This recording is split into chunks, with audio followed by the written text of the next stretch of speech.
Hey guys, welcome back to my channel. I'm Frank, and today I'm going to be reacting to Eminem dissed his mom so hard she sued him. What? You got sued by your own mom? Alright, let's watch.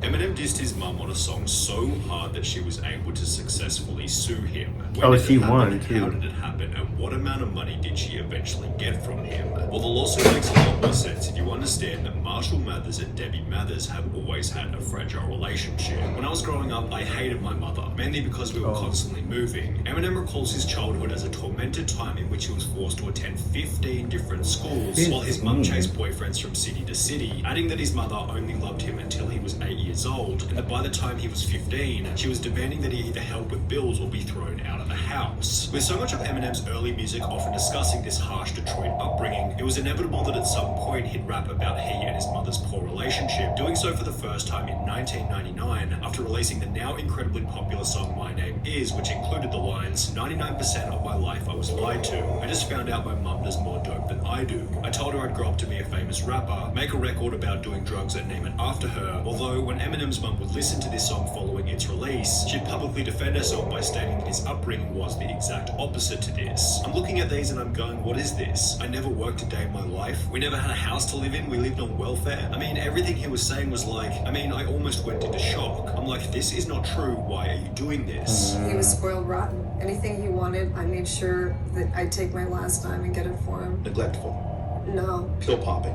No. Welfare collecting. No. He needs to quit, making attacks on me. You don't do this to your mom. And it's so hard. In a different interview, when Eminem's mum was asked, all that stuff about you doing drugs and his rough childhood, is any of that true? She'd respond by stating, no, and that's what hurt me so much. I am a good Christian and it has kept me going. He was too spoiled. Anything he wanted, I would just buy it and I'd go without. I sheltered him too much and I think there's a little resentment from that. And to be fair to Debbie Mathers, there is evidence suggesting that Eminem didn't actually have a rough upbringing. Eminem's younger half-brother Todd Nelson stated in an interview that Marshall was always very resentful over not having a father figure in his life. Growing up, he felt like he missed out on a lot. But all this stuff about him being abused as a child is so far from the truth, it's just laughable. Debbie did everything she could for him when he was growing up. She bought him his first car, a Lincoln Continental, and ran around after him so he didn't have to take responsibility for anything. She's done the same thing with her youngest Nathan, and he's growing up to be an equally spoiled brat, with his sentiment also being shared by Eminem's grandma. Debbie was so protective of this boy,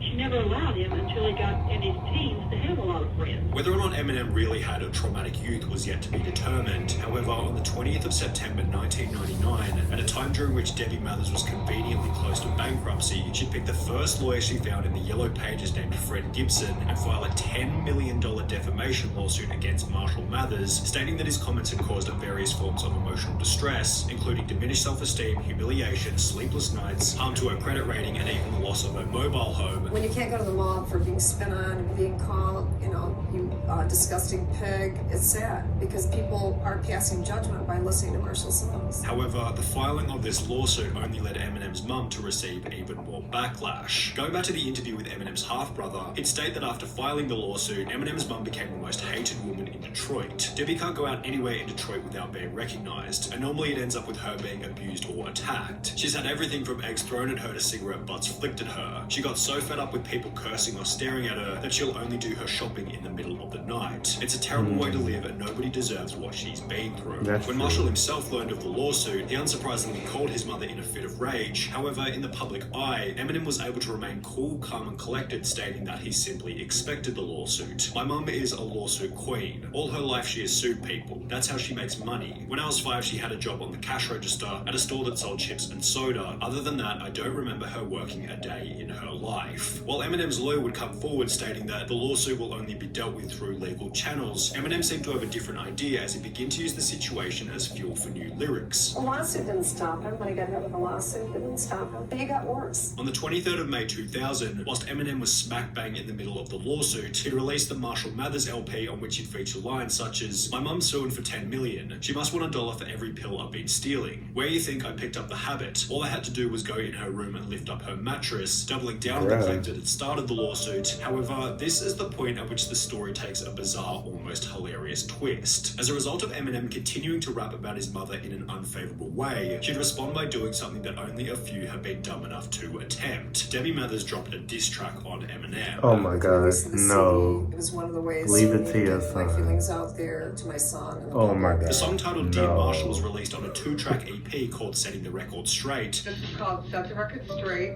with IDX and Eminem's mom, and it should be available in stores. And featured lyrics such as, "We have a problem, Marshall. The past 2 years something really went wrong. I was so excited about your success, yet so let down by your betrayal. Will the real Marshall Mathers please stand up and take responsibility for his actions?" It includes the telltale line, "Marshall, we have a problem."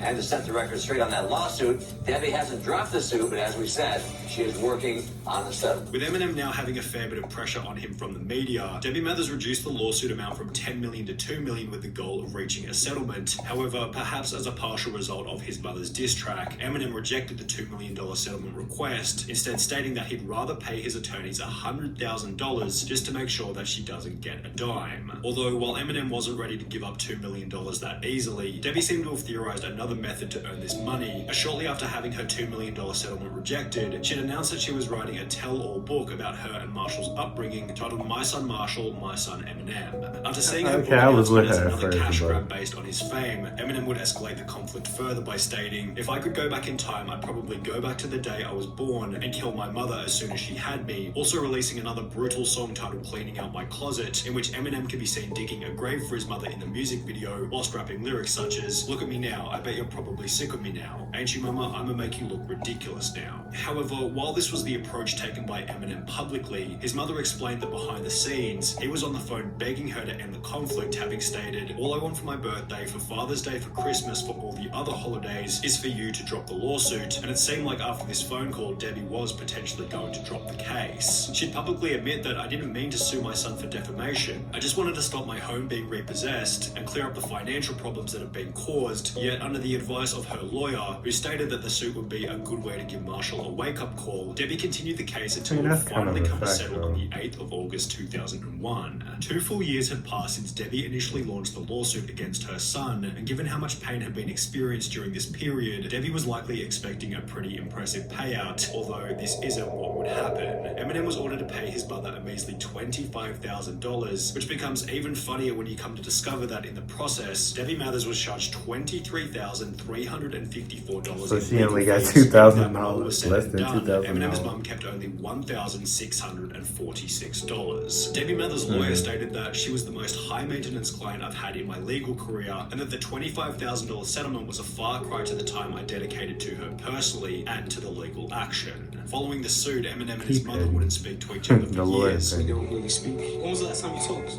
It's probably been a couple of years, probably about 3, maybe 4 years, something like that. In an interview from 2010, Marshall stated that he didn't even know where his mum was living and that it'd be very hard to repair that relationship. However, in 2014, Eminem released the song Headlights as an apology to Debbie, explaining that he was sorry for all the things he had said about her in the past. So was it a lie? So if he apologized for the stuff he said, was it a lie, or did he just say that to like be the bigger person? Honestly, I'm not gonna pass judgment because obviously I wasn't there and I don't know the relationship they had. Maybe he is lying, maybe he's telling the truth, maybe she's lying and telling the truth. I don't know. That's wild. I can't imagine suing my mom, or I can't imagine my mom suing me or me suing my child. And then it didn't even really work out for her in the end. She only got like $1,600, but here's what it is. This is an interesting video. Comment down below any other videos you want me to react to, and I'll see you in my next video.